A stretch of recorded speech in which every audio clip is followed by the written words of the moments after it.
Dia sendiri berkata, aku batu saja tidak punya untuk menyandarkan kepalaku. Maksudnya untuk berpartisipasi dalam karya keselamatan, ya kadang-kadang sedikit sekali waktu untuk merasa nyaman, sedikit waktu untuk menepuk dada, merasa hebat, karena masih banyak pekerjaan yang harus kita lakukan. Masih banyak orang yang harus kita undang agar kita bersama-sama bisa melayani sabda Allah dalam kehidupan sesama. Bersyukurlah kepada Tuhan, serukanlah namanya, maklumkanlah perbuatannya di antara para bangsa. Dalam nama Bapa dan Putra dan Roh Kudus, amin. Tuhan bersamamu.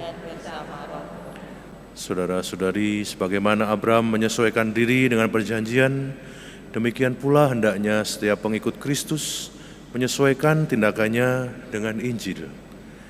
Kebalikannya, para nabi palsu mencoreng-moreng pewartaan yang menjadi beban tugas mereka. Mari hening sejenak dan mohon Roh Kudus untuk memurnikan hati kita agar kita semua layak menerima berkat-berkat Ekaristi ini. Marilah berdoa. Allah Bapa Maha Setia, ajarilah kami memahami kehendak-Mu melalui Yesus Saudara kami. Semoga kami Kau teguhkan dalam iman bahwa Engkau tetap setia memenuhi janji-Mu. Demi Yesus Kristus Putra-Mu, Tuhan dan Pengantara kami, yang bersama Dikau dan Roh Kudus hidup dalam persatuan Allah sepanjang segala masa. Amin. Pada zaman dulu, mereka akan berdiri di perempatan-perempatan jalan besar atau di tengah-tengah pasar dengan suara yang menggelegar, meyakinkan orang bahwa Tuhan baru membisikkan pesan ini dan itu supaya orang-orang ya bisa mentaatinya. Setelah itu biasanya buka kantong ya, terus diedarkan ya, kolekte. Ya. Zaman sekarang mereka ada di semua sosial media, dengan wajah yang tampan dan cantik dan elok, tentu ya dengan semua makeup artis dan semua kemajuan teknologi, mewartakan bahwa kerajaan sudah dekat. Ya. Ada tanda-tanda yang hanya mereka yang tahu. Dan kalau Anda tidak cepat-cepat daftar masuk gereja mereka, Anda nggak tertinggal. Karena ini limited edition, ya. Hanya kami aja yang diberitahu sama Tuhan. Ya kalau tidak cepat-cepat, ya nanti Anda masuk neraka atau seperti itu. Saudara-saudari, Tuhan Yesus pada banyak kesempatan mengingatkan para rasulnya. Mungkin tidak hanya untuk waspada ya, dengan nabi-nabi palsu yang terus ada ya, sampai zaman kita, tapi supaya tidak menjadi seperti mereka. Karena menjadi murid Yesus, ya ada posisi dan potensi yang menggiurkan ya. Cek suci ini ya, kata-katanya merasuk sukma. Mujizat-mujizat kecil dan besar ya terjadi. Tapi ya, kita tidak akan mendiskreditkan ya semua pewarta dan yang pelayan sabda Allah, tapi dari hidupnya ya, dari buahnya kita akan mengenal mereka. Kalau pesan-pesan mereka itu tentang persatuan, tentang solidaritas dengan orang yang miskin, tentang memotivasi kita untuk lebih peduli kepada mereka yang hidup ya, di pinggir-pinggiran, yang sering terlupakan. Yesus selalu menekankan ya, janda, orang tua dan anak-anak ya, korban yang paling pertama dari semua kekerasan, peperangan, kebencian antar suku, ya, ras dan sebagainya. Selalu mereka yang menjadi korban, karena mereka yang paling tidak berdaya.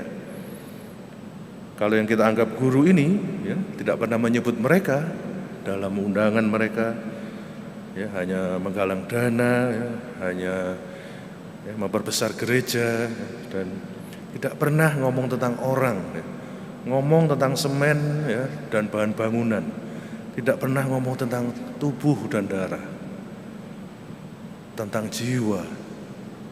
Saudara-saudari, semoga setelah menerima Ekaristi ini kita bisa berpikir, merasa, dan mengikuti jejak Sang Guru yang sejati yang telah memanggil kita.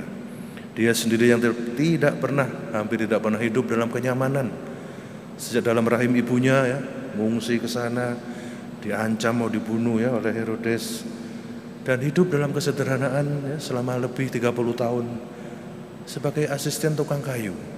Belajar dari Bapak Yosef, menjaga ibunya sampai dia dewasa, sampai ketika ia siap untuk mewartakan sabda Allah. Semoga kita lebih memilih hening ya, daripada berkata-kata yang muluk-muluk, terutama kalau kita tahu tidak bisa menepatinya ya. Semoga kita lebih beraksi dalam kesunyian dan dalam pelayanan daripada pidato yang gembar-gembor ya, yang akhirnya juga kosong karena tidak ada kenyataannya. Lebih baik kita berlutut, menepuk dada, ya, aku orang berdosa ya Tuhan, tapi utuslah aku kalau itu kehendak-Mu. Ya, bukan menepuk dada, melihat kanan kiri, merasa lebih suci dari yang lain. Semoga Tuhan Yesus melalui teladannya dan para rasul yang telah diwariskan sampai saat kita sekarang mengingat ya, anak si tukang kayu yang dia sendiri berkata, aku batu saja tidak punya untuk menyandarkan kepalaku. Maksudnya untuk berpartisipasi dalam karya keselamatan, ya kadang-kadang ya, sedikit sekali waktu untuk merasa nyaman, sedikit waktu untuk menepuk dada, merasa hebat, karena masih banyak pekerjaan yang harus kita lakukan, masih banyak orang yang harus kita undang, agar kita bersama-sama bisa melayani sabda Allah dalam kehidupan sesama. Dari buahnya kalian akan mengenal mereka. Setiap pohon yang baik menghasilkan buah yang baik. Marilah berdoa. Allah Bapa Maha Baik, semoga hidup kami dapat menghasilkan buah-buah yang baik. Semoga berkat kesetiaan dan kebaikan-Mu kepada kami, dunia ini lebih layak dihuni karena Putra-Mu terkasih yang telah wafat dan bangkit demi kami. Dialah Tuhan dan pengantara kami. Amin. Tuhan bersamamu.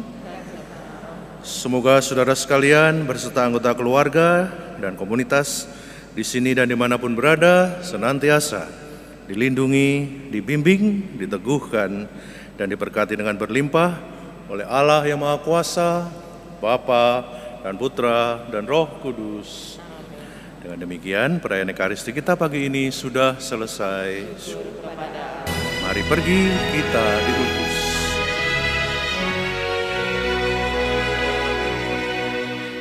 Inilah tubuhku, makanlah. Inilah darahku, minumlah. Lakukanlah ini sebagai kenangan akan daku.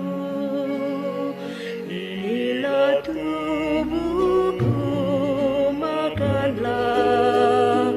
Inilah darahku, minumlah. Lakukanlah ini sebagai kenangan akan daku. Yesus